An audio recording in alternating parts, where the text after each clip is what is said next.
MoDOT's $2.8 billion Improve I-70 program will add a third lane and make other improvements to I-70 across the state. In addition to these improvements, MoDOT's Kansas City district is delivering a $237 million design-build project to improve a portion of I-70 in downtown Kansas City. In this video, we will be showcasing how MoDOT's Kansas City district is preparing for the 2026 FIFA World Cup. This is Beyond the Barrels.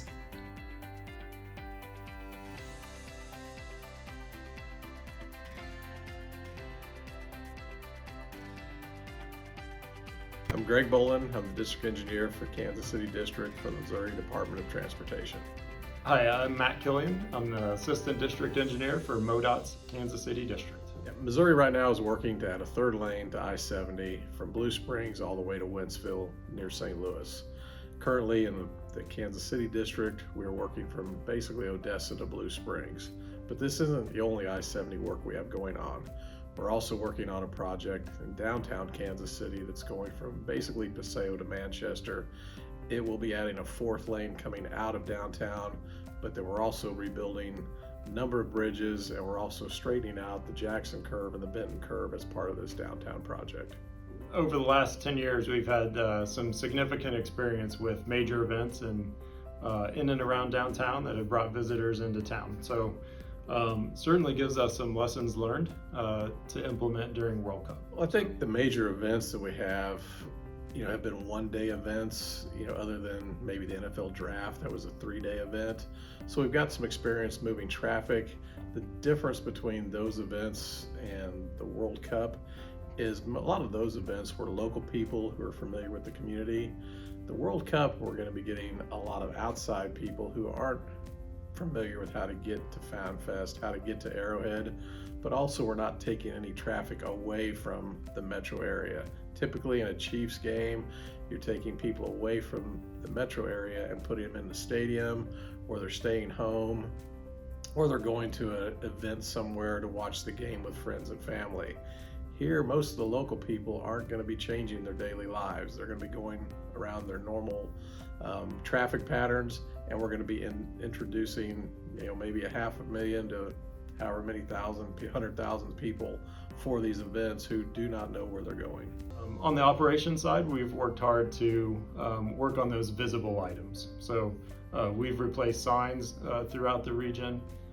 We've cleared brush and removed a lot of that unsightly growth that's come up on our roadsides, and we've worked hard with our contractors to increase our litter pickups, our sweeping efforts against the concrete median barriers. Also, our contractors are increasing their litter removal cycles and their graffiti removal.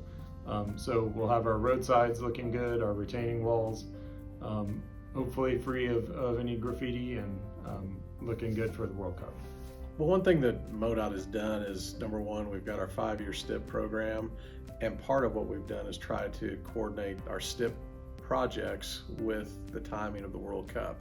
So we've had about 100 to 110 projects every year for the past couple of years, but we're also trying to get most of the overlay work done prior to the World Cup. We'll pause some projects during World Cup, and then we'll pick them up after World Cup, so that our goal was to have the maximum amount of lanes open in the urban area to move as much traffic as we possibly can. We're working closely with the Highway Patrol and also KC PD as well, because they're coordinating a lot of the traffic movements with the teams and the dignitaries. Beyond that, we've been working with SEMA, our State Emergency Management System, Federal Highway, and a number of other organizations who are working directly with FIFA and World Cup 26. So we encourage fans to plan ahead. So if you have a parking pass, make sure you know your route to get into your specified gate, build in some extra time, and expect congestion in and around the stadium on match days.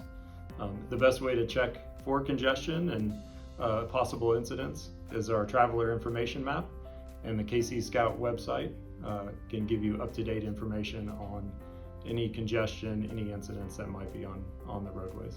If you're traveling out of the area, if you're traveling on I-70, just be prepared for all the construction, because there's 5 active work zones between Wentzville and Blue Springs.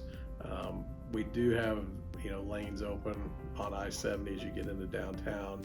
But the biggest thing I can tell you is to pay attention, be alert, buckle up, phone down. This is a huge event. The tournament's bigger than ever. There's more teams than ever. There's more games. So a lot of eyes will be on Kansas City and on the tournament. So we want to do our best to represent Missouri, represent Kansas City in the Midwest, and making sure that the tournament is seamless. We've done all we can to clean up our roadsides and working to keep traffic moving during the event. I'm Greg Bolin. I'm Matt Killian, and this is Beyond the Barrels.